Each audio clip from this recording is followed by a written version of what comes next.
saat ini kita semua masih dipertemukan kembali oleh Allah Subhanahu wa Ta'ala. Masuk bulan Rabiul Awal, kita insya Allah pengajian manis nikmat iman. Catatan bagi kita bahwa iman itu adalah iqrar bil lisan, tasdiq bil qalbi, qabul bil amal. Diucapkan dengan lisan, diterima dengan hati, dan dibuktikan dengan perbuatan. Jadi bagi mereka yang merasa dan mengaku beriman, maka perlu mengucapkan aku beriman, kemudian diterima dengan hati, kemudian buktikan dengan perbuatan, sikap, perilaku, cara hidup mereka orang beriman. Di antaranya ayat sholat, ayat pengajian hadir, ayat sodako, ayat puasa, apapun nilai-nilai syiar yang memang dianjurkan bahkan diwajibkan, dia hadir di situ semampunya. Inilah orang beriman. Hanya sekedar pengakuan pun bisa dikategorikan orang beriman. Contoh Pamanda Abu Thalib, beliau mengakui kenabian Rasulullah dan membuktikan beliau mendukung 100% kegiatan-kegiatan apapun yang dilakukan Rasulullah, tapi tidak ikrar. Rasulullah wasyhadu anna Muhammadar Rasulullah. Sedangkan bahasa itu untuk bisa mereka ini kubiro, listinatil iman kubiro.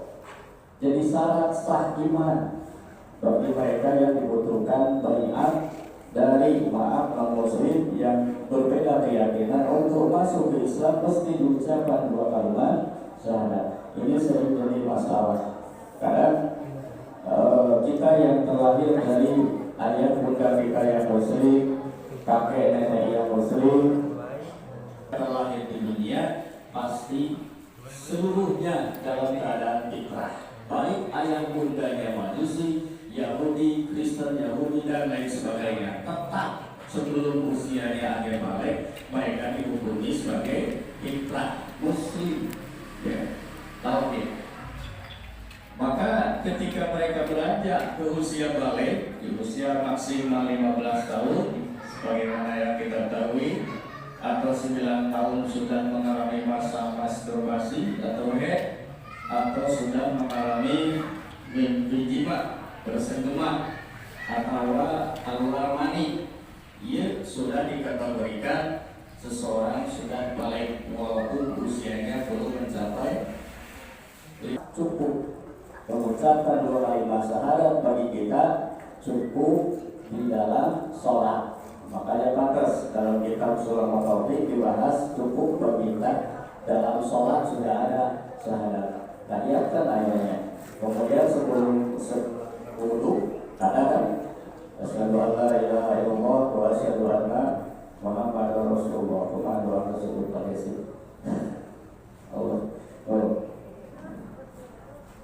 Gaya hidupnya diperlihatkan bahwa dia seorang muslim. Maka ketika seseorang sudah disebut kategori beriman, ya, ketika beriman, caranya supaya nikmat imannya karaos kumaha, supaya nikmat imannya karaos kumaha. Contoh nikmat iman kayak begini. Ibu bapak sekarang pengajian di sini di Masjid Al-Kausar, ya, Masjid Al-Kausar, betah atau kesel? Kan? Betah atau kesel? Atau nunggu yang buru-buru beres? Kira cina isa dan kesel sila. Itu baik. Zohir dulu, tahkum di zohir wala tahkum di sarair. Hukumnya zohirnya dulu, jangan menghukumi batin kita. Zohir kita bisa menikmati nggak ibadah ini? Dulu tenang, walaupun cangkel teka rasa nikmat gak? Terus gitu. Ketika walaupun susah terasa hampa, itu susah merasakan, ya.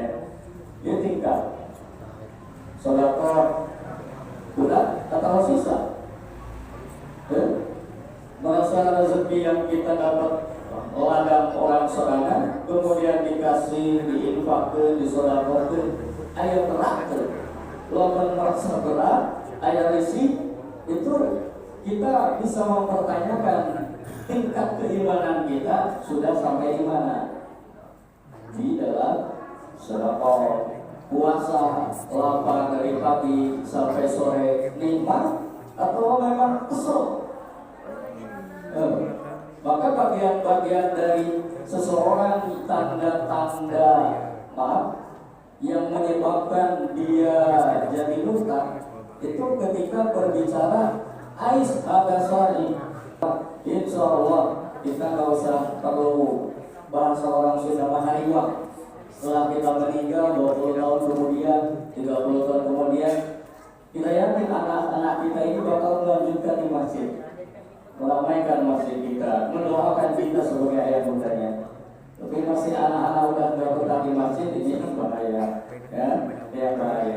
Bapak ingat mungkin ya dulu waktu yang di kampung ataupun dimanapun dia berada, waktu dulu kita kan kegiatan kebanyakan di masjid loh kecil, tidur di masjid. Saking nakalnya kita tidur di pada jenazah kan, itu waktu kan. Cara keuangan, cara yang maksimalkan lah cara berusaha kita. Kan Allah itu sudah mengatur sarana dan prasarana dalam kehidupan kita. Kita punya kebutuhan kan sehari misalnya ibu, punten matani orang kan rata-rata kebutuhannya berbeda-beda, ya kan? Ada yang kebutuhannya 10 juta, ada yang berjuta, ada yang nilainya lebih dari itu kan kebutuhan sesuai masing-masing kebutuhan bagiannya. Cuma sudahkah kita melakukan hal yang lebih dari itu maksimal? Dulu saya pernah di Jasinga sebelum Bagas tutup, ada guru saya punya angkot tuh hampir 100 angkot di Jasinga berada siang masalah. Ada sholat hajat selain berdoa setelah sholat, selain berdoa di malam hari tahajud, itu ada sholat hajat 12 rakaat. 2 rakaat kita kemudian 12 rakaat ya. Tapi usaha ibu-ibu ya. Oke, untuk kurang ayam mampu kene. Pernah belum seumur hidup kita sampai di usaha hajatnya 12 rakaat setiap malam pada isya sampai waktu subuh terjadi. Kapanpun itu kamu mampu laksanain 12 rakaat. Kemudian bacaannya kalau bisa, walaupun apapun yang dibaca bisa, yang penting untuk sholat itu ada kan Fatihahnya yang penting. Cuma kalau bisa setelah Fatihah rakaat pertama baca surat, baca ayat kursi. Rakaat kedua baca al-Fatihah. Menderita itu kan ada. Tampaknya kenal. Mata? Bukan. Telinga? Bukan. Tapi dengan hati. Hati ini bisa menemukan ada bahagia, ada suka,